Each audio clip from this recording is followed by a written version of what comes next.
자, 뷔페 토론 리턴즈입니다. 이게 진짜 이 뷔페 토론 얼마만입니까? 땜빵으로 알고 있는데. 아닙니다, 아닙니다. 박승호 감독님이. 뭐 없을 때마다 그냥 급하게 우겨놓는. 이게 저 P급 작전판하고 비교하지 마시고, 네. 10조랑 비교를 하신다면 굉장히 퀄리티가 높은 거죠. 그럼요. P급 작전판은 밀리는 컨텐츠다. 어떻게 생각하십니까? 뭐 저는 인정합니다. 무슨 소리게. 오늘 저희가 네. 또 이렇게 뭐 작전판도 좀 쓰겠지만, 사실 네. 많은 분들이 이 뷔페 토론에 대한 향수가 상당히 강합니다. 그래요? 일단, 그렇자고 하고 넘어갑시다. 네. 토트넘의 4가지 쟁점에 대해서. 4가지? 네. 아주 치열하게 한번 좀, 이 두 분이 또 토론을 해주시면 좋을 것 같은데. 첫 번째, 손흥민, 최적은 최전방 중앙이냐, 윙이냐, 측면이냐. 첫 번째. 두 번째, 그래서 겨울 이적 시장 때 뭐 손흥민 포함을 해서 많이 빠져나간다고 하는데, 아시안컵이나 이런 것 때문에 어디 위치를 영입하는 게 가장 좋냐. 영입한다면 겨울에. 세 번째, 지금 당장 메디슨은 1월 중순이나 그 이후에 나온다고 하니까 네네. 메디슨의 공백을 지금 보면 셉세비, 클루체스키를 세울 때가 있고 로셀소가 세울 때가 있단 말이에요. 네. 누가 더 적합하다고 생각하느냐. 메디슨이 돌아오기 전까지. 네 번째, 지금 미드필더 조합을 비수마, 그다음에 사르, 아니면 비수마, 로셀소를 내릴 때도 있고요. 네네네. 호이베를 쓸 때도 있습니다. 어떠한 조합이 가장 좋다고 생각하시나요? 일단 호이벨은 날리고요. 날릴까요? 네, 알겠습니다. 그럼 일단 호이베르는- 그 주제 때문에 설명을 좀 해주시고요. 네. 자, 첫 번째로 가보겠습니다. 네네. 자, 손흥민. 최적의 포지션은 톱입니까? 윙입니까? 하나, 둘, 셋! 현재로선 윙. 저도 윙. 윙. 현재로선. 왜요? 자, 두 분 다 똑같이 윙. 손흥민 현재로서는 윙이다. 네. 왜요? 왜냐면은 메디슨이 없는 공백이 너무 커요. 그러니까 손흥민 선수가 톱에서 뛰더라도 지원이 안 나와요. 그러니까 결국 톱에서 뭔가 하려면은 골을 넣어야 되는 이런 지원들이 와야 되는데 그거 자체가 없다 보니까 차라리 손흥민이 도움이라는 게 더 낫다. 왜냐면은 실제 손흥민 선수가 메디슨이 부상 후 빠지고 나서는요. 지난 뉴캐슬전 제외하고는 나머지가 슈팅이 한 번에서 2번이었어요. 그러니까 빌라전만 딱 2번이었고 나머지 다 한 번밖에 없었어요. 그만큼 지원이 없었고요. 그래서 손흥민 선수가 골을 넣기가 힘들었었거든요. 뉴캐슬전도 슈팅 4번이 63분 이후부터 나왔어요. 그러니까 토트넘이 뒤를 때리는 역습을 추구했던 그 전환 그렇죠. 시점부터. 그때부터 나온 거거든요. 그렇기 때문에 어차피 지금 메디슨 없는 상태에서 손흥민이 아무리 톱에서 뛰더라도 지원 없어서 슈팅 못 가져갈 거니까 지금은 그냥 손흥민이 희생을 하는 게 맞다. 그러니까 손흥민 선수가 중앙에 있었을 때는, 메디슨이 있을 때는 네. 둘이 좋았는데 메디슨이 없는 상태에서는 고립되더라. 다 위치 다 어느 위치 다 잘 뛰긴 그렇죠, 하지만 그랬을 때 역시 측면이 지금으로서는 낫지 않냐? 어떻게 생각하십니까? 이거 이제 근데 토트넘 입장에서는 지금 현재 손흥민은 왼쪽이 낫다. 그건 이제 동의하는데 손흥민 선수의 이제 커리어를 봤을 때 앞으로는 저는 톱이 더 좋을 수도 있다라는 생각은 들어요. 그러니까 토트넘 입장에서는 지금 당장은 왼쪽인데 이제 손흥민 선수가 커리어를 즐겨왔을 때 이제 측면은 결국에 이번에 뭐 손흥민 선수가 어시스트 2개 할 때도 마찬가지지만 트리피어와의 1대1 거기서는 결국에는 폭발력, 그렇죠. 스피드 이런 게 필요한 거잖아요. 맞아요. 근데 손흥민 선수는 어쨌든 시간이 가면 갈수록 떨어질 수밖에 없습니다. 그렇죠. 신체 능력이. 네. 근데 지금 최전방에서 뛰는 그런 모습들을 보면 조금 더 효율적으로 조금 더 그런 폭발력이 줄어들어도 뛸 수 있는 위치와 플레이를 하고 있죠. 영리하게 움직이죠. 그쵸. 중앙에 있을 때는. 계속 이제 움직이면서 수비 라인 괴롭히고 이제 어쨌든 본인의 그런 스프린트나 이런 것들을 약간 측면보다는 조금 더 이제 아껴놨다가 정말 필요할 때 쓰고 이제 그런 걸 보면 손흥민 선수가 조금 더 길게 더 고점에서 이제 플레이를 하기 위해서는 최전방에서 뛰는 이 변화가 너무나도 좋아 보인다. 좋아요. 그러니까 두 분 다 일단 똑같이 현재의 상황을 놓고 봤을 때는 측면이 좋은데 좀 더 길게 봤을 때는 손흥민 선수가 중앙에서 뛰면서 골을 계속 넣는 방식. 그렇죠. 네. 그리고 여기서 힘의 안배를 하는 방식이 훨씬 더 좋다. 그쵸. 이거 동의하시는 네, 겁니까? 동의합니다. 좋아요. 첫 번째 중에 동의를 하셨습니다. 자, 두 번째 바로 갑니다. 그러면 겨울 이적 시장 때 토트넘은 어느 위치 선수를 영입하는 게 가장 좋습니까? 뭐 윙입니까? 톱입니까? 아니면 미들입니까? 아니면 센터백입니까? 어디입니까? 저는 당장은 톱. 톱이다. 저는 윙입니다. 윙! 네. 이거 갈랐어요. 여기 먼저 한번 얘기. 왜 윙입니까? 일단 이제 톱이 아니고? 뭐 겨울 이적 끝나고 손흥민 선수도 뭐 아시안컵 갔다 오고 하면 이제 돌아오잖아요. 그러면 참고로 어쨌든- 4경기, 프리미어리그 4경기를 최대 빠질 수 있습니다. 그쵸. 빠질 수도 있고요. 맞습니다. 컨디션에 따라서. 네. 그러니까 어쨌든 이제 손흥민 선수는 측면도 뛰고 톱도 뛰니까 어디든 뛸 수가 있어요. 그러니까 뭐 어디든 두고 그냥 토트넘이 그 자리를 이제 메꾸면 되는 거거든요. 근데 손흥민 선수가 톱으로 뛸 때 보시면 측면에 뛰는 선수가 브레넌 존슨 그리고 쿨루셉스키 플러스 히샬리송이죠. 그렇죠. 특히나 이제 히샬리송이 왼쪽에서 더 잘 뛰니까 왼쪽 측면에서 뛰는데 히샬리송이 측면에서 잘 못해요. 맞아요. 좀 둔한 느낌도 있고. 오히려 그냥 톱에서 뛰는 게 그래도 조금은 더 나아 보일 때가 있거든요. 성실하게 그냥 계속 이렇게 그쵸, 이제 계속 이제 부딪혀주니까 손흥민 선수한테 좀 공간 나고 하잖아요. 그러니까 어차피 히샬리송을 쓸 거면 손흥민 선수가 톱으로 나올 때 그 측면보다는 히샬리송도 톱이 나으니까 차라리 손흥민 선수가 톱으로 나올 때 도와줄 수 있는 윙어가 장기적으로 토트넘이 경기를 구성할 때 더 좀 바람직하지 않겠느냐? 그러니까 히샬도 측면보다는 가운데가 나니. 그렇죠. 그러면 지금 쓸 수 있는 자원이 이쪽에 클룹세스키, 브랜든 존슨 혹은 힐. 그렇죠. 이 정도니까 측면을 강화하는 게 맞다. 근데 지금 오히려 톱이 좋다. 이렇게 왜 그렇습니까? 좀 달라요. 저는 그러니까 그 토트넘의 전체적인 스쿼드의 질적인 부분을 고려를 했을 때 그래도 윙에서는 뛸 수 있는 선수들이 많아요. 그나마. 숫자가. 예, 숫자가 많아요. 솔로몬도 지금 뭐 장기 부상으로 빠져 있지만 솔로몬도 돌아오게 되면 그러네. 그렇죠. 솔로몬도 오죠. 그 솔로몬이 초반에 좀 좋은 모습 같은 것들 보여줬잖아요. 반면에 톱은 손흥민과 히샬리송밖에 없는데 히샬리송을 얼마나 믿을 수 있을 것이며 또 이제 손흥민 선수가 빠지는 이 4경기가 어떻게 보면 토트넘한테는 승부처가 될 수 있거든요. 여기서 밀려버리게 되면은 4위 경쟁 정말 힘들어져요. 벨리스는 못 믿습니까? 예, 벨리스는 진짜 뭐 보여주는 게 없더라고요. 교체 투입 때 물론 짧은 시간이긴 하지만은 뭔가 번뜩이는 거라든가 뭔가 본인의 그러니까 확실한 특징을 보여주는 게 있어야 되는데 그거 자체가 좀 없어요. 그러니까 여기 그래도 측면은 약하다고는 하지만 숫자는 있지 않냐. 근데 전방은 숫자 자체가 너무 부족하다. 네. 이거에 대해서 어떻게 생각하십니까? 근데 토트넘의 풀백을 생각해 보시면 과거에 고만고만한 선수들이 많았거든요. 그렇죠. 고만고만한 선수들이 있다가 우독이 딱 오니까 그냥 끝났죠. 맞아요. 측면도 마찬가지로 생각합니다. 고만고만한 솔로몬, 뭐 브라이언 힐, 뭐 히샬리송 뛰고 고만고만하게 뛰는 선수들이 많다고 해서 사실 좋진 않다. 확실한 한 명. 확실한 한 명이 있어야. 날카로워. 손흥민도 이제 중앙에서 뛰는 게 더 편하고. 그 손흥민 선수가 뭐 측면에 뛸 때는 그냥 히샬리송이나 중앙 뭐 볼 수 있는 선수가 있으면 되고 하니까 그냥 측면에 좀 확실한 자원을 하는 게 더 좋지 않을까. 이거 어떻게 생각하십니까? 그래도 측면에 숫자 많다고 하지만 야 잔잔바리들 여러 명이야 이런 거잖아요. 근데 이제 그러니까 겨울 이적 시장은 결국은 즉각적인 성적이 중요한 거거든요. 즉시 전력감을 데려오죠. 저도 그냥 장기적으로는 윙 영입이 필요하다라고 생각을 해요. 장기적으로는. 그런데 지금 당장 손흥민 선수가 아시안컵 빠진 4경기도 있고 한데 즉각적인 부분들을 고려하면은 공격수가 더 필요하다는 거죠. 손흥민 없으면 진짜 답 없잖아요, 여기는. 공격수는. 이게 즉시 전력이 아니냐, 겨울 이적 시장. 겨울 이적 시장에. 야, 이게 10조하고는 격이 다릅니다. 제가 10조 진행할 때는 답답해 죽을 것 같거든요. 그런 게 있는데 두 분은 뭐 그냥 던지면 그냥 확 서로 되네요. 근데 이제 어쨌든 즉시 전력값을 영입할 때 이제 톱을 영입하면 그러면 또 문제가 측면 누가 보냐? 이게 또 여기서 또 문제가 나와요. 그러면 그 톱을 영입을 했는데 아무리 톱이 있다 한들 지원이 안 오면 또 골이 안 들어가잖아요. 그러니까 이제 그것도 다시 또 문제고.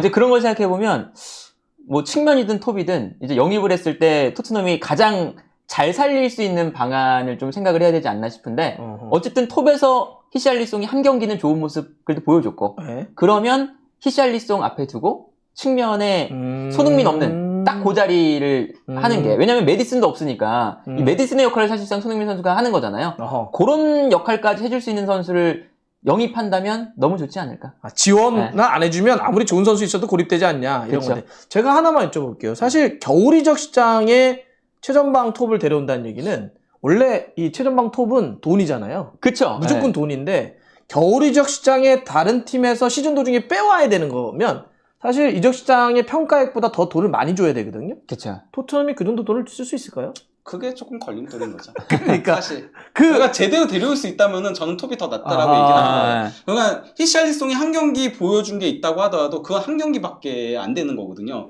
그 오랜 기간 동안 못 보여준 게 더 많잖아요. 맞아요. 예, 히샬리송이 지금 지난 경기 2골이 이전 39경기 골과 똑같다라고 얘기가 나오고 있거든요. 그걸 또 기억하고 계십니까? 예. 아, 예, 예. 그 정도로 그 39경기 동안 2골 넣었던 선수가 지난 경기 2골 넣었다고 해서 앞으로 믿고 갈 수 있냐가 안 되는 거죠. 좋습니다. 이거 듣다 보니까 그냥 네.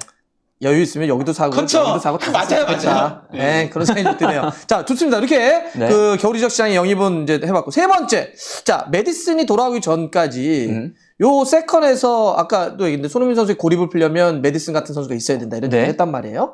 지금 그래서 클롭세스키, 셉세비를 가운데 쓸 때가 있더라고요. 네네네. 근데 많은 분들은 또 아니 상호형 같은 경우는 여기다 로셀스 올리지 왜 셉세비는 그냥 원래 있던 대로 오른쪽 가라 있거든요. 여러분들은 어떻게 생각하시는지 지금 당장 메디슨이 돌아오기 전까지 여기서 공격을 풀어놔주는 네. 선수는 로셀수가 좋은지 셉세비가 좋은지 네. 하나 둘 셋 클루셉스키. 둘 다 클럽이에요? 네. 근데 이제 사실 메디슨의 대체자라기보다는 달라요. 아니, 메디슨의 대체자는 사실 전 손흥민입니다. 네. 네. 그리고 이제 클루셉스키는 손흥민을 도와주는 보조 역할. 그리고 사실 그 클루셉스키가 공미가 아니라 시다발이 공격수죠. 네. 사실상 스톱이에요. 사실상 얘가 비벼주는 역할과 볼 운반하는 역할을 해요. 클럽이 예. 그렇죠. 그래서 이제 앞쪽에서 이제 그 수비수들을 약간 끌어주면 그럼 손흥민 선수가 측면에서 그러니까 그 메디슨이 했었던 그 중원에서의 그런 탈압박, 뭐 빌드업 이런 게 약간 측면 쪽으로 많이 옮겨간 거죠. 그래서 손흥민 선수를 좀 측면으로 뺀 거고 손흥민 선수가 측면에서 어쨌든 약간 지금 이강인 선수처럼 마치 측면에서 경기장을 넓게 바라보면서 패스를 뿌려주는 이런 역할을 맡으면서 어쨌든 뉴캐슬전 반등을 했잖아요. 맞아요. 아마 포스테코글루 감독이 로셀소도 못 믿는 것 같고요. 클루셉스키의 창의적인 그런 플레이도 못 믿는 것 같고 결국 손흥민을 선택을 한 것 같다. 네. 그리고 그러면서 조금 전술이 바뀐 부분이 뭐냐면요. 여기 이제 중앙이 거면 이선이 비게 되잖아요. 이 이선은 이제 셉세비가 올라가면 포로랑 우도기를 더 많이 올려요. 이전보다. 이렇게까지 들어가더라고요. 그러니까요. 박스 안까지 들어가거든요. 여기에 대해서는 이제 과르디올라 감독도 그런 얘기를 했어요. 그가 토트넘하고 경기를 앞두고 뭐라고 얘기를 했냐면요. 그러니까 그 포스테코글루 감독의 축구에 대해서 뭐 과르디올라를 카피했다라고 이제 게리 네빌이 그런 얘기를 했잖아요. 거기에 대해서 이제 캐러거가 그렇게 우스갯소리로 얘기를 하니까 게리 네빌 있는 앞에서 게리 네빌이 그런 얘기 했어요. 얘는 그 인생은 실전이라는 걸 알아야 돼요. 인심조수 좀 알아야 돼. 근데 거기에 대해서 펩 과르디올라 감독이 뭐라고 했냐면요. 자기는 풀백을 이렇게까지 올리지 않았다. 박스까지 침투시키지 않았다. 그런데 이게 굉장히 그가 극대화되기 시작한 게 바로 메디슨의 부상부터였거든요. 이 정도로 그러니까 지금 포스테코글루 감독 토트넘도 이렇게까지 박스 안으로 직접 타격까지 시키진 않았는데 메디슨이 빠지면서부터는 올리더라. 굉장히 깊숙하게. 완전히 그러니까 왜요? 그러니까 이선을 그걸 어느 정도 숫자 싸움도 해줘야 되고 그러다 보니까 그러면서 득점력을 어쨌건 간에 극대화해야 되다 보니까 조금은 그렇게 하고 있는 거죠. 그러면서 우도기가 정말 많이 올라가고 포로는 조금 더 미드필더에서 숫자 싸움 해주면서 패스 플레이하고 그렇게 하는 거죠. 근데 왜 로셀소는 안 되는 겁니까? 실력이 안 되는 거예요? 그러니까 일단은 로셀소가 압박 풀어내는 거 자체가 좀 안 되는 것 같아요. 프리미어리그에서 몸싸움에서 좀 밀리다 보니까 여기를 라리가 경기장처럼 아르헨티나 국대 경기장처럼 해놓으면 잘할까요? 대표팀이나 라리가 가면 잘하잖아요. 이게 프리미어리그가 부딪히는 거에 경합에 굉장히 관대하잖아요. 여기서 좀 많이 밀리는 것 같아요. 차라리 후방에서 뛰게 하는 게 더 나은 것 같아요. 살짝 내려서 오히려. 그러니까 물론 뭐 강팀하고의 경기에서 로셀소를 중앙에 배치해가지고 중앙 숫자를 늘리는 방향으로 가는 것만 모를까 그게 아니면은 기본적으로 공격 옵션으로서의 공미로서의 로셀소는 프리미어리그에서 좀 안 되는 모습이긴 해요. 동의하십니까? 그러니까 로셀소 자체가 원래 주인공이 되는 역할은 잘 못해요. 아르헨티나에서도 플레이메이커가 아니라 많이 뛰는 역할. 그러니까 대포리 하는 역할이 있죠.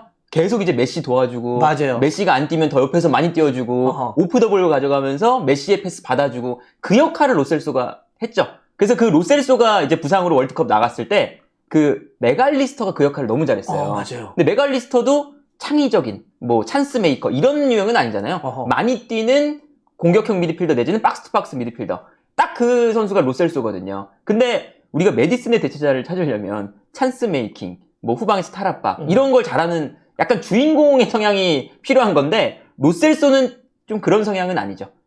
그러다 보니까 로셀소가 메디슨의 자리에 이제 몇 번 이제 서 봤는데 이게 안 되니까 결국에는 포스테글루 감독도 이제 벤치로 좀 내리는 것 같다. 이 품격이 있습니다, 이 두 분. 네. 이게 정말 너무 좋은데요? 예, 우리 매일 할까요, 이거? 부페토? 바쁘신가요? 10조였으면 어떤 방식으로 풀었을까요? 이렇게 하는 거야! 모여가지고, 이렇게 공격해, 이렇게. 이름 좀 해갖고. 그러니까. 메디슨과 로셀소가 획이 얼마나 비싸냐. 그렇죠. 이렇게 해가지고, 신점하고 꽃잎점하고 이렇게 하는 거죠.